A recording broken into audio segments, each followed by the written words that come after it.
Nazis, selfies, and murder. All super cool things to do in Call of Duty, a series renowned for many things, but perhaps most of all, its community, filled with people that love to quote Shakespeare? Oh, listen, buddy, how long you been pissing on your fucking balls? Sounds like you got a tiny-ass dick. And going into its 16th year, Call of Duty has had many high highs and low lows. And after the emoting massacres of last year's Call of Duty, Black Ops 4, where super soldiers would do things like hula hoop, take selfies, and do magic, fans of the series were less than pleased. Of all the idiots, in all the idiot villages, in all the idiot worlds, you stand alone, my friend. And so fans desperately wanted something more grounded and realistic. Let's all meet in the middle, don't kill each other.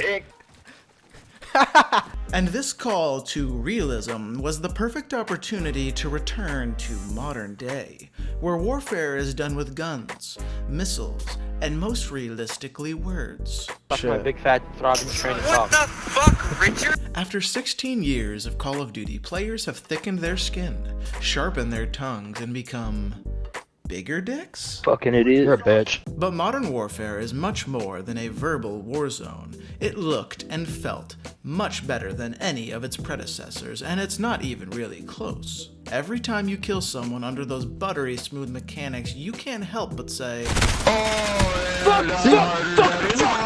But this phenomenal foundation makes the game's failures all the more tragic. How can the game be so great and so terrible at the same time? Yes, no! Modern Warfare could have been the greatest Call of Duty of all time. Yes, more fun than that. Yup, more unique than that. Perhaps even as scary as this. The game garnered massive hype after an incredibly successful beta, showcasing the game type Gunfight, which perfectly showed the game's awesome gunplay and movement. When you decapitate Mom with that robust Desert Eagle, you can't help but talk shit and say, I like the way you die, boy. Off the hype of the beta, the game sold more than $1 billion worth of copies. That's like one whole Predator missile in real life. Better use it wisely. Oh no, I dropped my controller.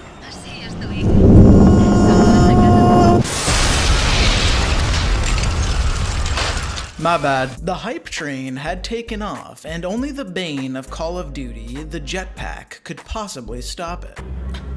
There's something moving out there.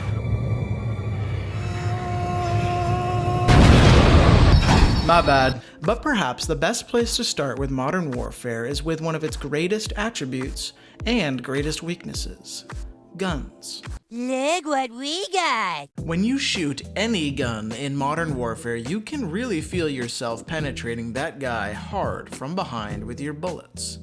Not that there's anything wrong with that. No, of course not. And that's what you want. You want deep penetration, climax, and dopamine when you use a weapon in Call of Duty. Oh! You're hopeless. Weapons allow the players to express themselves and make the experience their own. There are countless variations of attachments for each and every weapon in the game. You can tailor the gun to fit your playstyle, make it faster, make it easier to aim, make your pistol shotguns dual wield. Wait, what? Out here, animal. One more? What? Okay. Suck my cock! I'll murder your family! You're good! And this variation is awesome because it gives the player the power to get creative. You feel like fucking Leonardo DiCaprio out there getting artsy as fuck with weapon design. And you say, and once you finally finished your masterpiece, you just need to decide what to name it. Listen, buddy, how long you been pissing on your fucking balls? Sounds like you got a tiny-ass dick. Okay, listen, buddy, how long you've been pissing on your fucking balls? And enter. But all this variation and gun artistry has a major flaw in that it makes weapon balancing even more difficult because so many variables now exist for each and every weapon. Weapon balance has always been an issue in Call of Duty to some degree, and shameless YouTubers will always discover the most broken shit and project it to the masses to ruin the fun for everyone. M4 loadout thing. M4A1. 4A1. M4A1. M4A1. The M4A1. M4A. The M4A1. 4A1 classic. New M4. M4A1. M4A1 class set. M4A1 class setup. Shut up. And in Modern Warfare, the most OP weapons also happen to be incredibly triggering. When you get blasted back to Modern Warfare 2 by 725, you're gonna wanna go full COD campaign. Fucking getting in my way, bro. Alright, fuck this, I'm salvaging my KD. I can handle shotguns. I can handle akimbo pistol shotguns, but what I can't handle are riot shielders creeping around the map all game, turning Call of Duty into 300. Boys, this happened 3 times. Oh, no! Oh, no. Dude, They approach you slowly, and you're not quite sure what to do. Do I run? Do I try and get around them? These beasts are so mysterious and yet oddly majestic. Do they have thoughts and feelings like normal human beings? Probably not, but I wonder if we could get into their head, what they'd be thinking.